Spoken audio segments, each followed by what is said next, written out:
Welcome to Lunch Break Reviews. Each episode we unpack something from our lunch, whether it's the main course like a movie, TV show, or comic, or a side dish like a trailer or a hot rumor.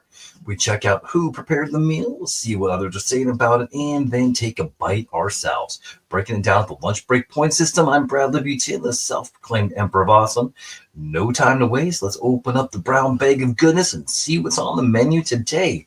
And that is the Amateur is our featured dish. Let's go ahead and break down. Let's do a breakdown of the story and its creators. Let's start with the synopsis.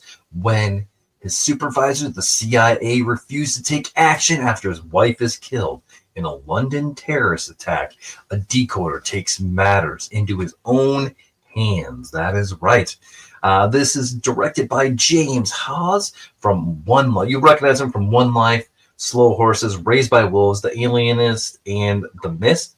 I haven't seen One Life or Slow Horses, but Raised by Wolves, The Alienist, and The Mist are really great shows. If you haven't watched them, I highly urge you to. This is written by Ken Nolan from Transformers: The Last Knight, Black Hawk Down, and Only the Brave. Gary Spinelli from American Made, Stash House, and Impulse. And then it's based on a novel from The Amateur from Robert Luttrell, who also did some writing for the show Legends that actually had Sean Bean in it. And The Company. The stars Rami Malek. You recognize him from Bohemian Rhapsody, Mr. Robot, Papillion. Rachel Brosnahan, sorry if I'm saying that wrong. She's mostly known for the marvelous Miss Maisel, House of Cards, and Patriots Day. She's also going to be Lois Lane in Superman Legacy coming up. John Bernthal, Wolf of Wall Street, King Richard, The Walking Dead, The Accountant, Fury, Punisher, all those. It's awesome. He's got His and Hers, Snow Ponies, Punisher One Shot, and The Odyssey all in the works. Evan Milton from Little Drummer Boy, Magic Mike's Last Dance, The Lost Pirate Kingdom. IMDb currently has this sitting at a rating of 6.7 out of 10. Over on the Metacritic side, you got a 52 based out of 36 critic reviews, a user score of 6.2 based on 19 user reviews. Letterboxd currently has this at a 3.0 with 19 fans. And Rotten Tomatoes says it's sitting at 60% on the tomato meter and an 88% on the popcorn meter. Where do I fall on this and where with everything else? Everything to me, I'm looking at it seems like it's more in the middle, maybe a little bit above average. I think I'm going to be kind of on the other side of it, but we'll see how the lunch break point system brings it out of me. All right, time for a little bit of taste test. I had a critic consensus from Rotten Tomatoes, and that is Rami Malek is a compelling, unconventional action hero in the otherwise formulaic The Amateur, which dispenses justice with solid execution but a curious lack of emotional stakes. I have a fresh audience score. The audience says Jason Bourne goes geek. The Amateur proves that heart and a good cast can elevate a scene before premise into an action-packed, thrilling ride. All right, I got some critic reviews also from Rotten Tomatoes. Paul Emmanuel Enicola, we'll go that way, from The Movie Buff. This film sets the board for a morally thorny revenge story and then proceeds to play the safest, most predictable game possible. Yeah, that's kind of where I'm at. Top critic Odie Henderson from the Boston Globe says, for all the scenes set in the spy movie locales like Paris and Romania, The Amateur is a rather dull affair. Director James Hawes can't stage an effective action sequence. You rarely get a good idea of the geography of the scene. And Dasmond Fudge from KCCI DSM, that's my home area. The Amateur is a decently executed techno spy thriller. It's not great. I mean, it's no black bag, but it's quite serviceable with some good performances and some nice action set pieces. All right, time to get into some viewer and some audience reviews. Here's my quick disclaimer. The reviews I have chosen are based on title alone, and I haven't read them beforehand. So let's dive in together. Please excuse any mispronunciations as I read them exactly as they appear, punctuation quirks and all. First review I got is from Jacob Batwig. He gave this a 1 out of 10. So this one is...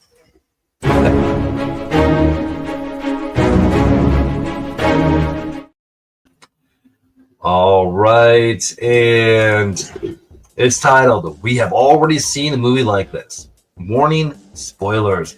This movie looks generic, and the wife dead plot is something we have seen over again and over again. We need better movies. I don't understand why studios can't do that. Movies now, 2025, is looking pretty bad for Hollywood. The box office numbers are really low, and reviews for movies recently are bad. We have to get better directors and stop making sequels and remakes and make original stuff. Do not go see this movie. Watch other movies.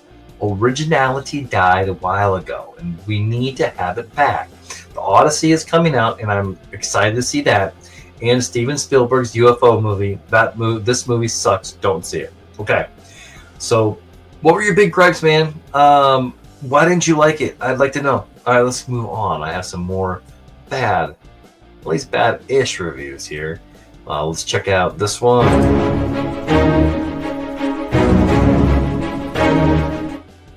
We're going to slowly get our way up to a 10, but so this one is from Caliban185 and is a 3 out of 10. And this is called Horrible Acting, Simple Screenplay. Warning, spoilers. Besides the fact that that didn't make any sense at all for this writing. Besides the fact that most of the revenge deaths in the trailer.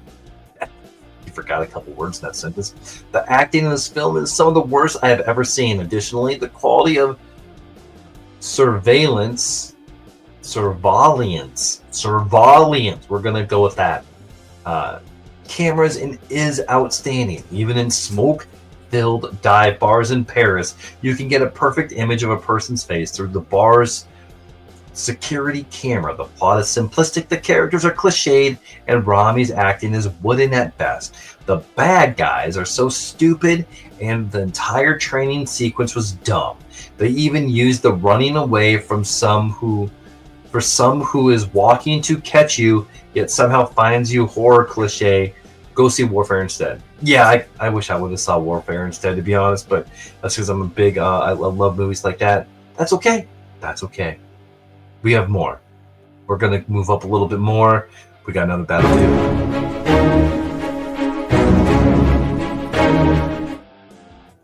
All right, this is a 4 out of 10, and this is called The Cliche Tour. The Cliche Tour? Cliche Tour. Cliche Tour? All right, whatever. This is a 4 out of 10, and this is... I've loved Rami Malek since his early days, like way back in the Mr. Robot era. And I'll happily watch anything he's in. That may or may not have something to do with the fact that he's easily one of the sexiest actors of our generation. By the way, this is from Cutie7. So naturally, I was all in for The Amateur. It's meant to be this gritty spy thriller where Rami plays a CIA codebreaker who turns into a field agent after losing his wife in a terrorist attack. Sounds intense, right? Except it just dragged. Yeah. Honestly, it felt like 4 hours long. I mentally made every possible list in my head just to pass the time. Groceries, life goals, the color, I should paint my nails next. It's one of those films. Every action spy cliche that you can think of. Tick, the brooding loner with a tragic past, the grizzled mentor, the dodgy supervisors, the classic he's gone rogue moment. It's all here. It's like the film was made by AI that had only ever seen Bored and Taken on repeat. Nice. I love that line. That should have been your title. And here's the thing. I didn't want to admit it. Some of the acting is just cringe. Not from Rami, bless him. He's doing his absolute best with what he's been given. But the rest, let's just say there were a few dramatic monologues that had me physically wincing. But yeah, this one's a skip unless you're a diehard fan, which I am. But even I struggled. So do with that info as you will. Okay. And you know what? We will. And we're going to move on past the issues. We're going to move on to this one. The good-ish review.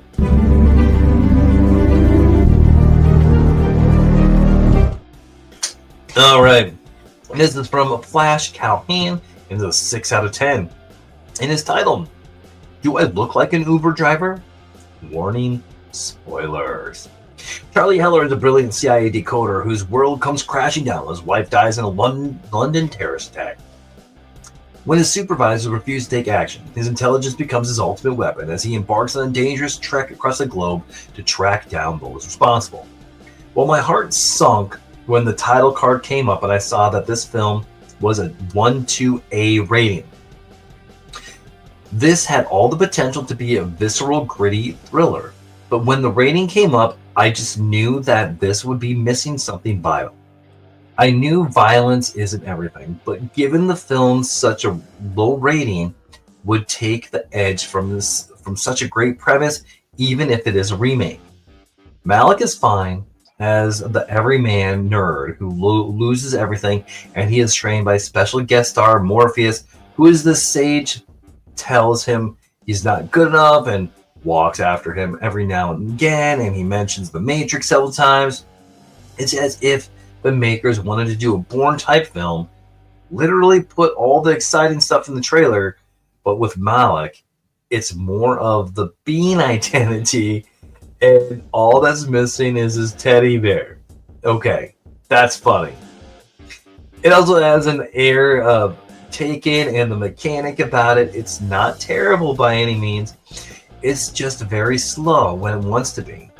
We get the suits back at the office trying to track him, the director doing a plethora of announcements, Wireless being suspicious of her colleagues, while Malik goes to all these beautiful locations looking a little jumpy. It would have worked better as a 3-part Sunday evening drama on TV rather than a cinematic event. It would have done the book more justice. Just not thrilling or urgent enough. All right, fair enough, man. Fair enough. All right, let's keep going. I have another good review.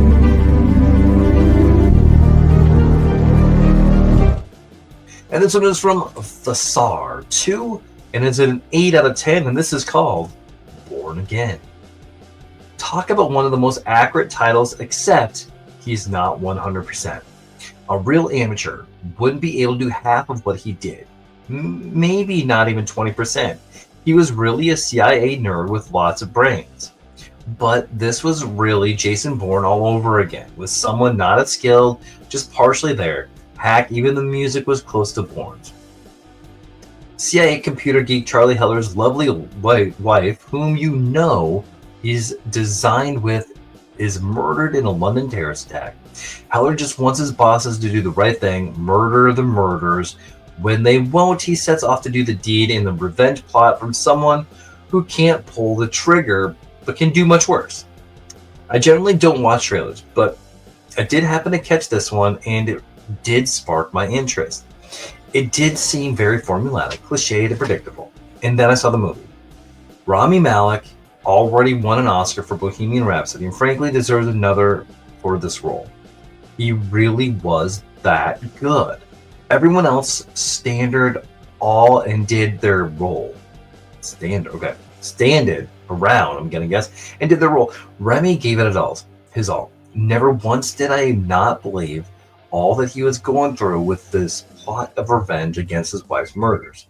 And for him to remind me of one of my favorite action spy trilogies of all time, The Bourne Identity, Supremacy, Ultimatum. That's a welcome surprise. I actually found myself wishing this was part of the Jason Bourne universe. This is super smart, advanced, intelligent, and still simple enough to follow along. It's certainly not a fast-paced, action-packed as the Bourne movies, but it feels more real than they did.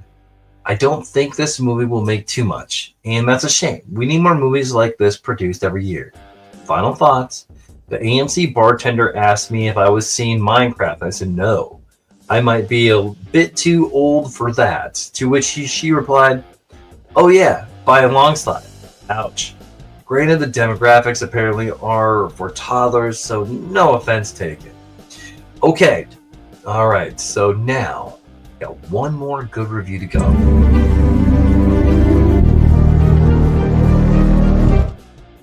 This is from YKJDH and is a 10 out of 10 and is titled Intelligent Action Movie That May Be the Best Movie So Far This Year. Warning, spoilers. If Jason Bourne were an intellectual genius and had the deadly martial arts skills, he would have been the perfect invincible killer. Instead, we get a CIA decoder who's intelligent enough to pretty much take on the whole world, take down terrorists and bad government agents. Uses intellect is an understatement here because the traps he used with his advanced IQ in math, science, and technology, makes him the perfect example of what a STEM education can do. Sarcasm aside, this is one of the better thrillers that come out in a while, and one that relies more on smarts than big muscles. I found myself really siding with the guy who is pretty much all alone, and his former mentor, the only person willing to help. No spoilers, but this may be the most intelligent action movie I've ever seen. The Fugitive, where the lead is a thinking man's action hero. Okay, we heard some good, we heard some in the middle, and we heard some bad. So, with all of that said, did any of the reviews change your mind on the movie? Do you agree or disagree with the reviews? Were there any points in the reviews that you didn't think of? I don't know. Were the reviews actually valid? Some were, I think. All right. So let's go ahead and get into the lunch break point system. The lunch break point system is a unique lunch-themed rating system designed to help you decide if a movie or TV show is worth your time. Each title is scored across 5 key categories: story, characters, entertainment, visuals, and rewatchability. With 5 points per category totaling 25 points, bonus points can be awarded for standout elements, movie fog, Oscar worthiness, or deducted for major missteps like cringe factor. Final score determines if it is a packet or toss it in the trash. A bad lunch can ruin your entire day, so let's go ahead and get right into it. We're going to start with the main course. That's right, the story, and that's the plot. How well does the story hold up? Is this a satisfying and engaging? For 1 point, bland and undercooked. 3 points, decent but missing something. And for 5 points, rich, flavorful, and fulfilling. I'm going to be probably on the lower part of this. The main course for this one, I think, was decent. I definitely think it was missing something. So I guess by definition, I'm going to have to give it a 3 because it doesn't click every one of those boxes. Next is star ingredients. This is for characters and acting. Are the performances strong? Are the characters well developed? For 1 point, flat, forgettable. 3 points, some great performances, but uneven. And for 5 points, iconic, perfectly seasoned. So Rami Malek and Lawrence Fishburne, they stick out to me, but they're good in everything. So there's some great performances, but really I didn't buy a lot of anything really else of it. So you know what? I'm going to give this another 3 here. Next is going to be for the plating and presentation. All right, so that is cinematography, effects, and direction. Does it look appealing?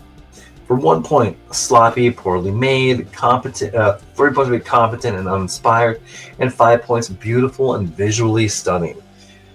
So we went to a lot of different areas. There were some cool shots, but I didn't think it was overly anything great by any means. And my wife even was like, "Hey, like this is pretty boring."